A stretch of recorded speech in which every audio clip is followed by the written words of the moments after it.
how to find royalty-free music or no copyright music for Instagram. Let's jump right into the steps. First, you want to go ahead and open Instagram app on your phone. Tap on the plus sign on the bottom.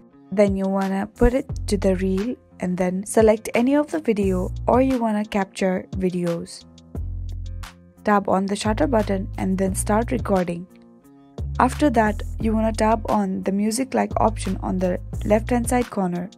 So all the music here are royalty free, that is no copyright music will be there for Instagram. After that, you want to select the music and then tap on next. Tap on next again and then you want to go ahead and share it.